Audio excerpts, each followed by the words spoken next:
these people said they came from somewhere else and came to speak to the political people and people from the Vatican.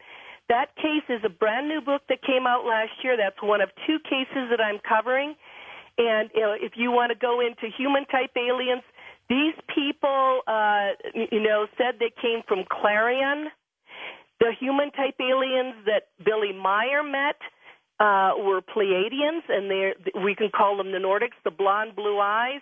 There are people, I believe, that are probably from other planets that are probably among us. Timothy Good in England spoke about this to me, and he's a great researcher. So I would like to look at that angle of contact instead of always looking at the gray abduction-type cases. We will play a portion of this news conference that they had in Denver at the end of the program tonight, and I think you will find it fascinating. Let's go to our next caller. Let's go to west of the Rockies. Al in Sacramento, California. Take it away, Al. Hey, yeah, I got a good question. We have these modern technology with this good IR cameras that are about the size of the palm of your hand. Why don't we pepper a bunch of these around the inside and the outside of this house and out in the yard? Then you can catch this thing, peeking in, peeking out, and running. Well, what do you think of that? Well, I think he's done some of that. You haven't seen it yet, but he has done some of that. He's done some amazing photography outside of his house and in his house, and there's paranormal activity in Stan's house. It's amazing. He has this whole story is very complex, and I hope it comes out. All right. There you go, Al. Okay. We'll do it. I hope it comes out, too. When is this documentary supposed to come out? I really don't know anything about the documentary. I know that, a lot of us that have been looking into this case for the last 4 years have encouraged Stan to be vocal and to come out with the whole entire case. I know there's scientists looking into his case that have worked with him. So I don't know about the documentary. I just came back into the country 3 weeks ago, so I haven't been here. We always seem to bombard you, don't we? Yeah. All the time, Paula. You were talking with me as we were talking about the Vatican story a couple weeks ago, and we didn't have a chance to really get into all of that. But as you know Monsignor Balducci quite well, and he's been a believer in extraterrestrial life for a long time. Why do you think the Vatican has come out with their statement that belief in ETs do not negate the possibility of God? Why did they come out with a statement like that? Well, it's all about timing, and I agree with Richard Hoagland, my good friend. By the way, I heard him speak at the Libertarian Party. He was brilliant. He was fantastic.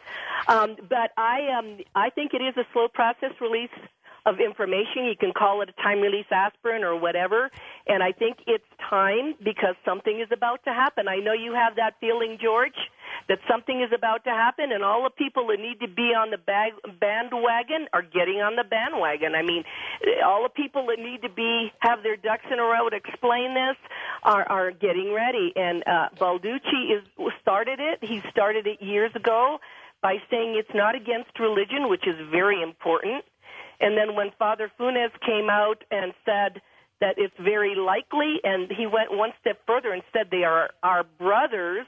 Now, remember, they're our brothers. They're probably humanoid-type aliens, so he knows something. I wonder if they have a Bible, Paula. Well, it's hard. We could say, I wonder if they have a Bible, but then there are so many other holy books on this planet that you're looking at all kinds that's true. of... They could have anything, I guess. Yeah, established religion. So I don't know. I mean, I never thought about that part of it, really. I think they probably have an ethic since we're all still walking around. Nobody's destroyed us, and I think with all the things that are happening on the planet created by man, they've kind of given us warnings, but they still let us do our thing.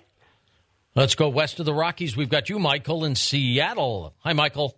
Hello. Yeah, go ahead, Michael. I have kind of a comment about your lie detector issue. There's a lot better system currently being used in some cases, and it's using MRI technology. Okay, tell me about that. Well, you can't actually you can't bypass it with your heart rate because it measures brain activity, and the brain does different things when you do different activities like lying, and it's very, very distinct. So I think you guys really ought to look into that a lot more than just the standard polygraph, which it has a lot of flaws and a lot of miscommunication in its evidentiary system. So. Okay, and I'm sure out there in the Los Angeles area there must be a practitioner for this MRI system, right? I would guess so. I would think so. There's been some recent stuff on the radio.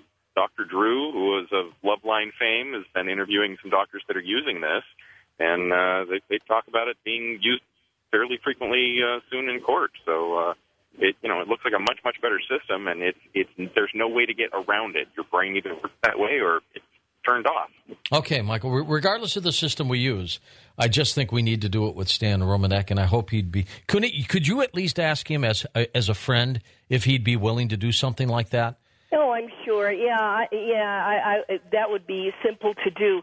It depends on what his intention is, okay? So I'm hoping that for disclosure purposes, the whole entire case will come out, because it's an amazing case, George. I mean, you won't believe all the aspects of this case. It's not just about the one video you saw. He's also photographed and videoed crafts that are amazing.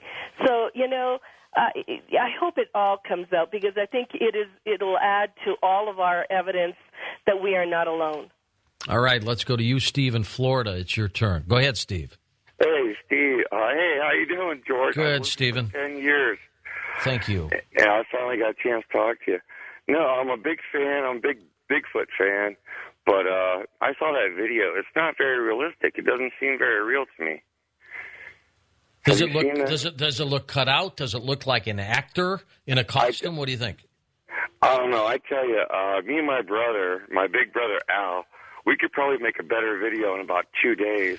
Way better than that. It's fake. You could tell the way the camera's still on the window, and you see the thing come up. It's not very realistic. When did you see the video? When did you see it? It's on the website. The video is not out. He means the frame. You couldn't have seen it unless you attended one of Stan's lectures. That's one of the problems. Is that? Well, what's on the Coast to Coast website? I don't know. He's looking at the still frame. It's a still frame. Well, I've seen a still frame, but then there's there's a video of like an alien coming up behind a window. Well, that's let's get a piece an of animation. It's not the footage. I don't think that's the real thing. No, it can't be, because that's but the still is. The still's from the video that he's got. So, Paula, the video what can I say? Not out yet. The video is not public, so you would have had to be at one of Stan's. Stan has spoken about maybe 6 times in the last 3 years, so you would have had to be present at one of his lectures to see the video. All right, Paula, you work on Stan, and we'll work on the lie detector folks, and let's see what happens. Okay.